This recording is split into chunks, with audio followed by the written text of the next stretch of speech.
ndaanaan yoo xamante ni teg leen nañ fi ñu toog tey jii ñu nar a ànd ak ñoom waxtaan ak ñoom ci li nga xamante ni moom mooy suñu deuxième édition numéro 5 After Ndogou du ma def lu dul kenn ku ci nekk ma wax leen lan mooy seen jaar-jaar mais dañuy commencer ak ki nga xamante ni moom mooy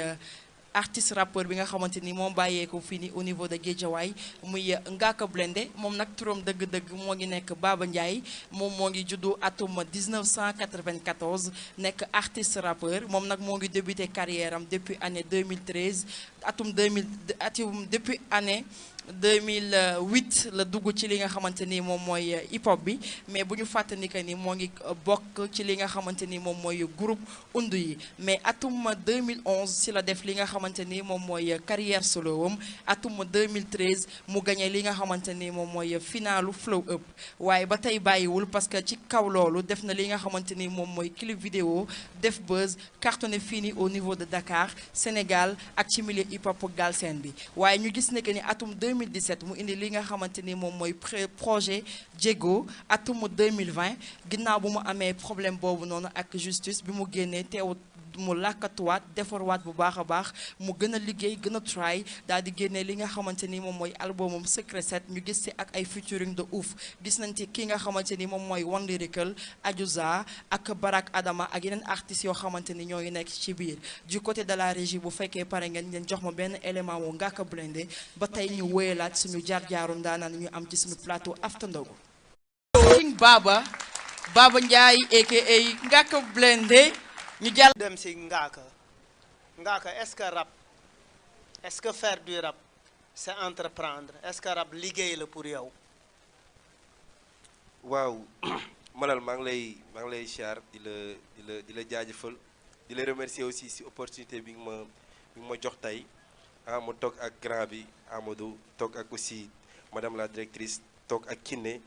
je pense que bon ak public bi aussi maa ngi leen di nuyu bu baax a baax si seen teewaay. ñii ñëpp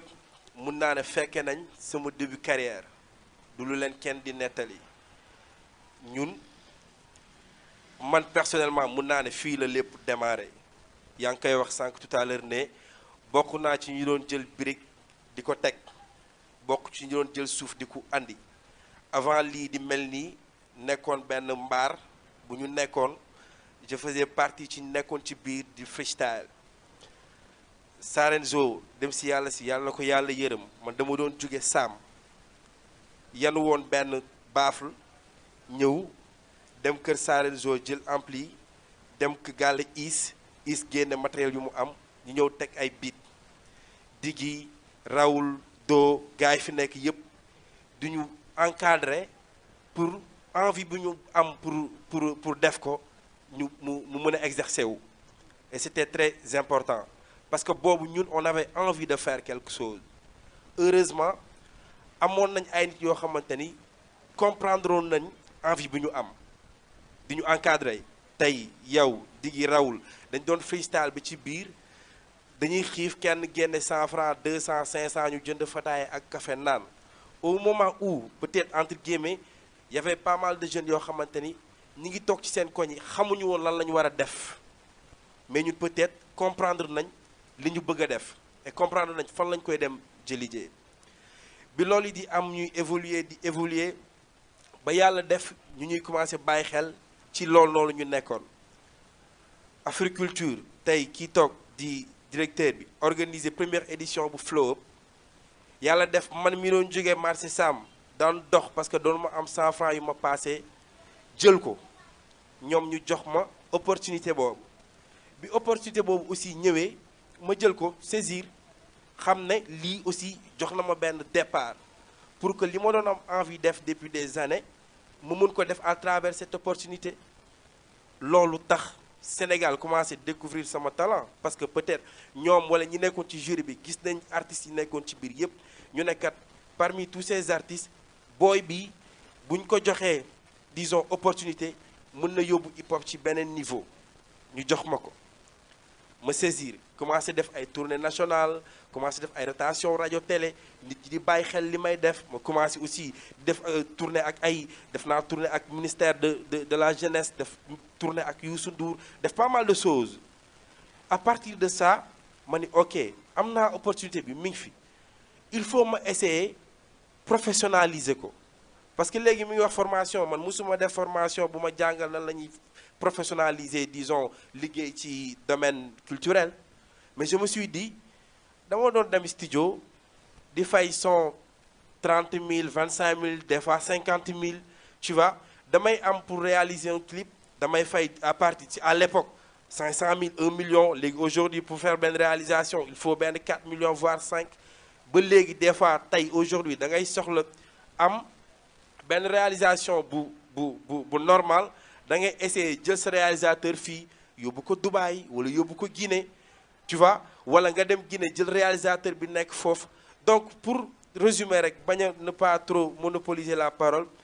à partir bi ma ne dama war a xool nan laa war a def pour professionnaliser sama liggéey damay xool lan laa soxla lan laa soxla pour sama liggéey ñoŋ comme ni ñu koy waxee et amul benn formation man boog en personne bu ma ko jàngal et yaakaar naa bëri na ay artistes yu mel ni man yoo xamante ni amuñu formation bu leen ko jàngal mais ci loolu aujourd'hui aw ma leneen lu may def ci sama àdduna du dul hip hop du dul rap et ci biir rap boobu permettre na ma ba tey mu am ay nit yoo xamante ni ñi ngi liggéey ci sama bërëb ñu koy tuddee label boo xamante ni KBC la tudd am naa ingénieur de son am naa infographe ci sama label am naa beatmaker ci sama label am naa photographe ci sama label et ñooñu ñëpp dama leen di fay à travers liggéey bi may def te xaaruma kenn ku jóge fenn pour jàppale ma ci liggéey boobu après su demee nag ba am une possibilité boo xamante ni permettre nañu loolu noonu ñuy essayer def avec les moyens du bord dinañ nañu kat nii ak nii ngeen koy organiser ba liggéey bi ngeen di def amal njëriñ non seulement ñi ngeen koy defal mais amal leen njëriñ yéen en retour day gën a rafet parce que du man kese mais y a pas mal d'artistes yoo xam ne ñu ngi essayer di def la même chose donc man awma beneen affaire boo xamante ni nekk naa ci lu dul hip hop parce que nu ma mel wax naa ko depuis le début bi may jógee Sam di ñëw fii dama doon am problème mu paas te hip hop moo tax su may jógee Sam di ñëw fii ma gaare sama 4x4 donc possible na pour yeneen boy yi nga xamante ni aujourd'hui ñi ngi gis Ngaaka Blindé bëgg mel ni moom dans l'avenir amul leneen loo xamante ni nekk naa ci lu dul lii donc après ce qui reste à voir mu yéen ñi nga xamante ni yéenay kilifa yi nan la ñu war a def pour organiser tey énergie boobu parce que mu amal njëriñ non seulement jeunesse bi mais amal njëriñ acteur hip hop bi nga xamante ni ñoo nekk di ko développer. merci beaucoup bu ñu déggee Ngaaka mooy. ñu dem si Ngaaka Blindé Ngaaka en fait li ma marqué tout à l'heure dans ta présentation mooy wax nga ni que en fait tu n'as pas appris amul fenn fu ñu la formé woo pour nga avancer tu t'es dit un moment que oui damay dem studio di fay 100 000 pourquoi pas avoir un studio damay dem di fay clip 2 millions pourquoi pas avoir des gens maintenant tu es entouré de personnes yi nga xamante ne ce sont tes employés Ngaaka Blindé entreprise la tey sa entreprise boobu yan jafe-jafe ngay faral di jànkonteel wala en fait est-ce que mës nga jot ci ndimbal wala accompagnement wu DER bi nga xamante ne ñu ngi koy wax est-ce que mës nga def benn pas vers la délégation à l'entrepreneuriat rapide pour effectivement gis ni yaa ngi liggéeyloo 5 personnes tey tu veux faire travailler une dizaine dans la musique, dans le son, dans l'audiovisuel, dans la photographie et dans le graphisme. Très bien bon maa ngi jàng lu bëri aussi ci débat bi ci waxtaan bi maa ngi gis solo su muy am pour man et di yaakaar ni mu ngi koy am aussi pour public bi nga xamante ni ñu ngi fii balaa mooy peut-être rebondir sax ci question boobu c'est-à-dire dafa am benn problème boo xamante ni tey du ci hip hop kese wala ci DER mais Sénégal ñoo amul culture d'aller vers l'information loolu suñu cat la pour on dit ah c'est-à-dire su fekkee ni nag comme le maire tout le temps day am benn entité boo xamante ni existé na nekk fi pour xool nan lay def pour gunge ndaw ñi ci seen wàllum entrepreneuriat léegi yaa ngi koy wax bi ki ne di développer di wax nii voilà lan mooy code yi nga doon joxe pitché valeur ajoutée c'est pour man sax c'est des expressions nouvelles yoo xamante ni maa ngi koy soog a dégg et pourtant peut-être mi ngi bokk ci sama biir liggéey et pour man tey soo demee ba yor loo xamante ni dafa war a jëm ci ndaw ñi war nga au moins yaa ngi koy wax ci sa biir wax ne kii ni si ñun la bokk pourquoi pas ñu def ko benn ambassadrice c'est très important parce que tey jeunesse bi am na ñoo xamante ni ñu ngi leen di déglu ñu ngi leen di bàyyi xel tey peut-être su benn Fou Malade waxee am na ñoo xamante ni ci kàddu Fou Malade dinañ mën a dégg li Fou Malade di wax pour mën a dem vers DER parce que gis nañ seen intérêt là-dessus am ñoo xamante ni bu Amadou Fall waxee dinañ dégg am ñoo xam ne bu Ngaaka Blindé waxee ci la ñuy gën a dégg pourquoi pas tey jël ci nit ñooñu secteur bu nekk benn nit boo xamante ni da nga naan ko kat kaay yow yaa may représentel DER pour que communication bi ma soxla vis-à-vis ak jeunesse bi mu gën a fluide su boobaa li Ngaaka Blindé jot a xam wala jot a am parce que yéen a ngi def disons une formation technique là-dessus dina mën a préparer Ngaaka Blindé ci code yi ci explication bi parce que peut-être public bi déglu wala jeunesse bi déglu am nañ ay langage yoo xamante ni entre nous foofu le message bi di gën a jàlle et on va se dire oui boy nii ak nii ak nii ak nii lay demee ñun par exemple tey aujourd'hui étant des artistes entre guillemets hip-hopeurs c'est-à-dire am nañ possibilité wax ci cause yëpp loolu moo ñuy permettre ñu mën a wax ci école bi mën a wax ci jàkka ji mën a wax ci politique mën a wax ci domaine yëpp et loolu dafay feeñ bu ci ñun ñëpp ñun ñëpp dañ koy dund chaque jour que jëfee nga gis benn groupe booy wala sa benn xarit wala gaan boo gëj a gis mu ñëw si studio wala mu ñëw sa gaale ne la gaane saa yi man dama sonn quoi dama bëgg a liggéey nga ne ko loo mën loo bëgg a job mu ne bàyyi saa yi man de bàyyi lu ma am jël après da ngay comprendre que y a un problème mais comme que ñëw na solliciter la yow aussi étant benn nit boo xam ne tu as envie d'aider ou tu as envie de faire da ngay essayer xool li nga ko mën jàppale nga jàppale ko dégg naa ci ay jow malal yàpp des centaines de personnes yoo xam ne dañuy ñëw lan la ñuy liggéey dañoo bëgg fëgg jaay mu jox xaalis jox leen ñu dem def fëgg jaay indil ko bénéfice mu ne may naa leen ko continuer leen ngeen liggéey parce que ñooñu am nañ envie def man par exemple si benn anecdote bu ndaw sama boy koñ yi dañu mës a ñëw studio seet si ma bi ñu ñëwee ñu ne ma boy koñ bi booy bëri liggéeyuñu et c'est vrai chaque 2 semaines 3 semaines ñu woo ma commissariat pour ma ñëw intervenir si ay situations yu basique quoi ma ne léegi lan lañ mën a def man xaw ma ñu ne ma woy gis nañ ni cag-cag bi mi ngi dox quoi bu ñu amee ay moto ay scooter dinañ mën a am dara je dis bon ñu ne ok ma ni ñu dem xooli kan mooy jaay scooter ñu dem xooli benn gaan bu jaay scooter ma jënd benn dizaine de scooter pour booy am kenn ku nekk sama équipe je sais que man mënu ma ko gérer en fait pour expliquer rek réflexion bi ñëpp di am benn booy bu nekk sama équipe booy scooter yaa ngi noonu man de toute façon xaaruma si dara mais dama bëgg rek au moins booy am ay occupation yu ñu nekk après su bénéfice amee peut-être 10 scooters yi mën na jënd 100 mën na jënd 20 yi jënd 50 peut-être au fur et à mesure mën na dem ba nekk une petite entreprise bu mën a amal njëriñ yéen ñi nekk ci biir liggéey bi ak booy ñu ne ma ok jël nañ scooter bi jox ko suñu ay copains ku nekk jël ñii di verser ñii duñ verser ñii yàq scooter bi problème bi jaxasoo ñu jël scooter yi gaare Idi mi ngi nii toog c'est un grand duma bàyyi ma fenn ba y a même pas 2 semaines dama naan léegi nan la ñuy def ci scooter yi est-ce que yéen a ngi ko c'est-à-dire on a envie de faire et les jeunes ont aussi envie de travailler mais le problème mooy pour man manque de communication boobu nekk derrière et pour manque de communication boobu dañ comme je dis c'est dafa dem ba nekk culture su ñun duñu dem vers l'information léegi vu que nag on a une disons jeunesse wala une population boo xamante ni duñu dem vers l'information il faut que ñu am information bi di essayer di xool yan mécanisme la ñuy mettre en place pour l'information bi dem maintenant vers nit ñi loolu mooy sama point de vue là-dessus. Yes, vers l'information souligné nañ ko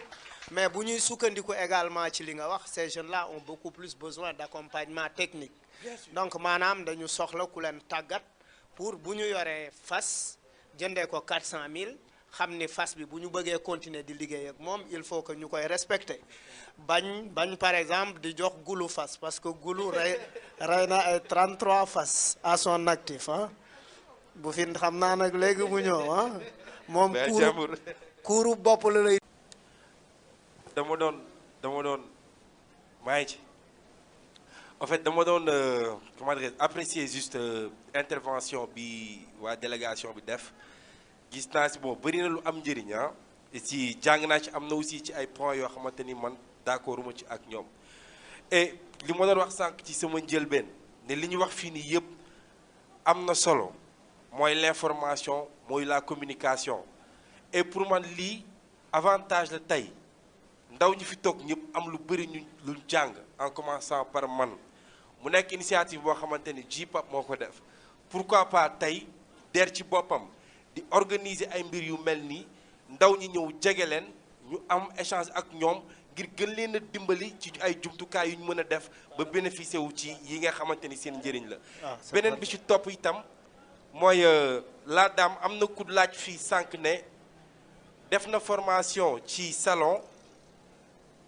am na ay jumtukaayam am na espace am def na demande am biir DER kii tontu bi muy tontu nee na ko ñoom ñi ngi financé sax ci artisanat boobu waaye comme que dossiers yi dafa bari na continuer rek di dugal demande am réponse boobu dafa choquant pour man. waaw je suis d'accord avec toi. pour man kooku war nañ ko mën a laaj est-ce que jaar na fi mu war a jaar est-ce que li mu dugal na ko normal wala fan la war a dem pour ñu orienter ko dimbali ko pour dossier boobu noonu nga xamante ni mi ngi koy def depuis des années mu amul ko njëriñ. non merci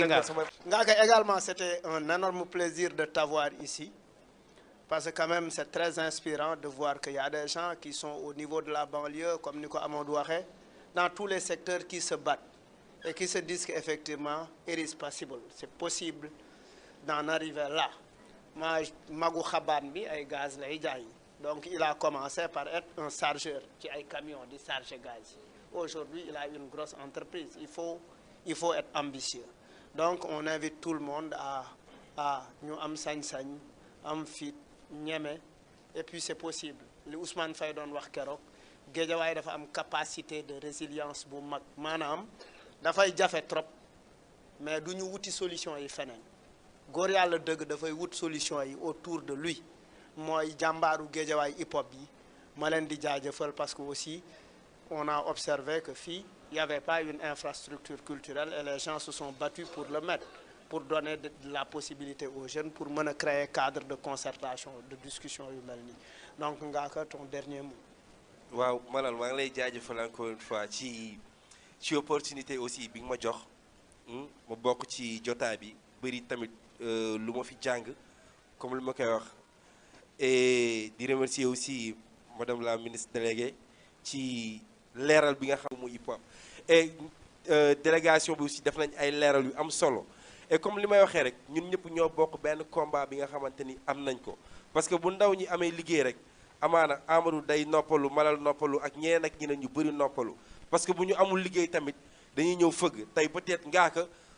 ñoom bu ñu ma deful woon produit bu ñu ma def nii tey chaque jour ma fëgg seen buntu kër ne ko grand bi jàpp ci wala lii mais au moins def nañ ma ba man ma nekk ci yoon am ñeneen ñoo xamante ni maa ngi essayé di leen def encore une fois di wax ni ci communication bi ci information bi ci lépp loo xamante ni soxla ngeen ñu ci wala am ngeen yaakaar am na rôle bu ñu ci mën a jouer ñun dinañ open pour xool nu ñuy def pour liggéey bi mucc ayib waaye du tax tamit ma génn ci menace ba tey mooy borom salon bi